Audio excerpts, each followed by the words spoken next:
representing New York's 11th district, and she joins me now. Congresswoman, great to see you. Thanks for being here again.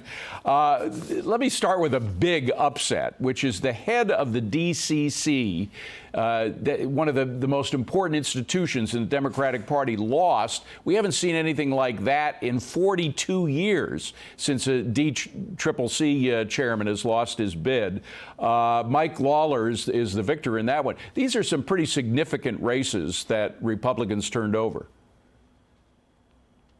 Yeah, well, look, we had a very strong top of the ticket in Lee Zeldin, who got closer than any statewide candidate has in decades. He ran a great race, and we were all out there talking about the same message, that we need to restore public safety here in New York, that the bail laws and the radical policies brought to us under one-party rule have gone too far to the left, and that we need to address the real issues that Americans are facing, such as inflation and rising energy costs. And that's what the Republicans that were running in New York in the House were talking about. And, you know, quite frankly, the Democrats created this mess themselves, because not only did they adopt these radical policies, but then on top of it, they tried to gerrymander our districts to oblivion. They really overplayed their hand here, where it got sent back to the courts. We fought it, and we got fair maps as a result. Had they just redistricted us in a fair way, this would have never happened. But thankfully, we got those fair maps, and we're going to be end up going back with 11 seats from the state of New York, where we previously had 8, and we were going to be down to 7 due to losing a seat altogether due to population loss. So that's a big, significant win, sweeping Long Island and taking 2 additional seats in the Hudson Valley. So just to be clear, to put a point on it, you flipped 9 seats. Is that right? 9 seats went from Democrat to Republican. Well, we held on to the 7 that we had, and we flipped 4 seats, 2 in Long Island that were vacated by Democrats, and 2 in the Hudson Valley. So, look, we're really excited that our delegation is stronger. We need to bring a balance to our government, our balance to New York's representation in Washington. And the fact that we're going to be most likely in the majority means that we'll be able to really deliver for this community and hold also the Biden administration accountable, bring some much-needed common sense to Washington, because, quite frankly, every crisis we're facing, whether it's economic, energy, the border crisis, or public safety, has been brought to us under one-party Democrat rule. This is an opportunity now to work together and get things done for the American people by bringing some balance to the discussion. Lee Zeldin really went far in competing with the governor, but he couldn't go over the finish line. Why do you think that was?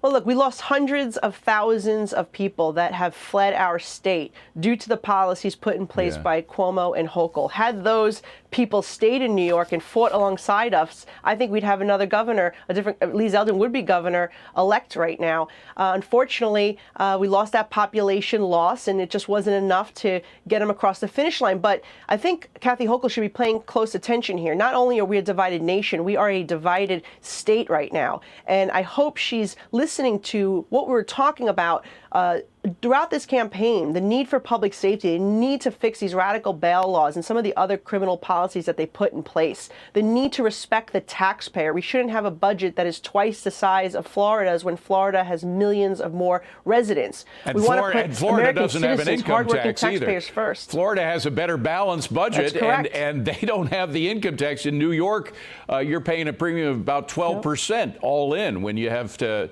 deal with the New York taxes. Yeah, and I think Ron DeSantis benefited from those who fled to his state. They were our voters, right? They were more likely to vote Republican. So I hope Kathy Hochul at least took notice that nearly half the state is disappointed with the direction that we are in, and that she'll work with us to at least get some common sense and balance and restore public safety. Well, she's certainly not going to do what Zeldin said he would do the first day if he was elected governor, which is to fire these radical prosecutors, to try to really change this no bail law. What area do you think you can, we only got about 40 seconds, what area do you think you can get her to work with you on changing? Well, I'm going to continue to push for her to fix the bail law. At minimum, they have to give judges discretion to set bail and hold dangerous repeat offenders. We cannot allow people in New York to be killed, to be attacked, for businesses to be burglarized and robbed, or else we're going to continue losing our population. And I'm going to keep holding her accountable for the wasteful spending and the pay to play and the way she has put, in many cases, illegal immigrants before the tax-paying citizens. So I'll be doing my job, and we'll have many more members of Congress to join me now on the Republican side to hold her accountable. Gotcha. And we'll continue to do what we can on the federal level. Nicole Malliotakis, great to see you. Thank you for being here, and congratulations on your win. I appreciate it.